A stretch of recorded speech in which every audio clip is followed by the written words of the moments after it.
नमस्कार। पेंसिल समझौता, नेहरू चाउ एलाई समझौता, भारतीय PM Jawaharlal Nehru, Chinese PM Chou Enlai. 1951 में चीन के तिब्बत को कब्जा लेने पर भारत के अंदर मची स्वाभाविक खलबली से पेंसिल समझौते की कहानी शुरू होती है। भारत तिब्बत से व्यवहार और उससे कहीं अधिक आपसी संबंध पर आगे बढ़ने की दिशा में काम कर रहा था। भारत की इस प्रकार की गति को चीन ने अभी भी कब्जा तिब्बत पर बाहरी हस्तक्षेप निर्णित किया। तिब्बत के आंशिक रूप से चीनी जबरन विलय के विरुद्ध रहने से प्राय हर तिब्बती के लिए विलय असंतोष और आक्रोश का विषय बनता गया। ऐसे में तत्कालीन चीनी पीएम चाउ एलाई और भारत के सामने देशों की आपसी संप्रभुता की रक्षा हेतु एक समझौते की आवश्यकता प्रतीत हुई। वास्तव में चीन तिब्बत पर अपने कब्जे को निर्बाध और स्थायी तौर पर जारी रखने के लिए सबसे पहले पड़ोसी देश भारत से निश्चिंत हो जाना चाहता था। चीन ने राष्ट्रों की आपसी संप्रभुता और अखंडता की बात आगे बढ़ाकर नेहरू को पेंसिल समझौते को इस प्रकार से उपयोगी बताया। हालांकि नेहरू चाउ की कूटनीति के कारण इस प्रकार से ठीक नहीं पाई, जैसा कि नेहरू द्वारा पेंसिल समझौते पर और एक कदम आगे बढ़कर इसे स्वीकार कर लेने से दिखाई पड़ता है। रोचक बात यह है कि पेंसिल समझौते में आधिकारिक तौर पर समझौते को तिब्बत की अखंडता और संबंध की मजबूती का नाम दिया गया। यानी चाउ एलाई तिब्बत पर अपने कब्जे को स्थायित्व प्रदान करने में भारत की तरफ से समझौते के बाद पूरी तरह से निश्चिंत हो गए और तिब्बतियों को शरण देने का काम भारत के जिम्मे रह गया। यह ठीक इस प्रकार से है कि दो भाइयों के बीच एकाकार और बड़ा हो जाए। यहाँ पर भारत को गाय का अग्रभाग मिला है और चीन को गाय का पृष्ठभाग। अब सोचिए फायदे में कौन रहेगा। हालांकि भारत की अतिथि वो भव की परंपरा रही है और सदा ऐसी भावना हमारे बीच रहने के हम अभिलाषी हैं, पर कूटनीतिक तौर पर वैसा फ्लेवर हमें कभी स्वीकार नहीं हो सकता। प्रिंसिपल यहाँ पर 5 इसके प्रिंसिपल है, सिद्धांत है। Mutual coexistence discussed. 1 mutual respect, आपसी आदर भाव।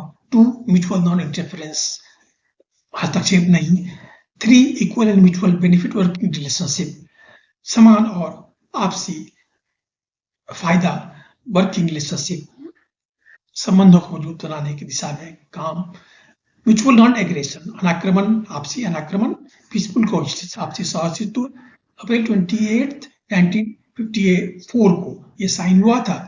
इसके बाद उपरोक्त पेंसिल समझौते के 5 सिद्धांत चीन की अपनी स्वार्थ सिद्धि को जो तिब्बत को लेकर भारत से थी, इससे अधिक कुछ भी प्रतीत नहीं होता है कि 8 वर्ष की अवधि समाप्त और 1954 में किए गए समाप्त समझौते होते ही 1962 में चीन भारत के साथ युद्ध कर एक बड़े भारतीय भूभाग पर कब्जा कर बैठा।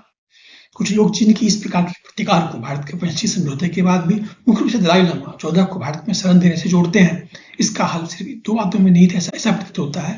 या तो भारत को चीन से पेंसिल समझौता तिब्बत को लेकर करना ही नहीं था, या फिर समझौते की समाप्ति के साथ भारत को रिन्यूअल जैसा कोई भरोसेमंद कोई काम करना था। यहाँ पर ये इंडिया, हिमालय रीजन, इसमें तिब्बत भी है, चाइना, भारत, ये 1962 वार के बाद यहाँ पर area held by China, claimed by India, ये सारा ये रेड में है। Disputed area, disputed border, Tibet ये सारा है। और surplus largely claimed by China, China में मोहन लाइन, डिस्प्यूटेड बॉर्डर। भारत और चीन की तनातनी इस बीच में, और भारत का यूएन से अपेक्षा की करना जिसमें कि भारत को यूएन में सिक्योरिटी काउंसिल में जगह मिले और भारत अपना पक्ष मजबूती से रख पाए, ऐसी अपेक्षा है। Thank you.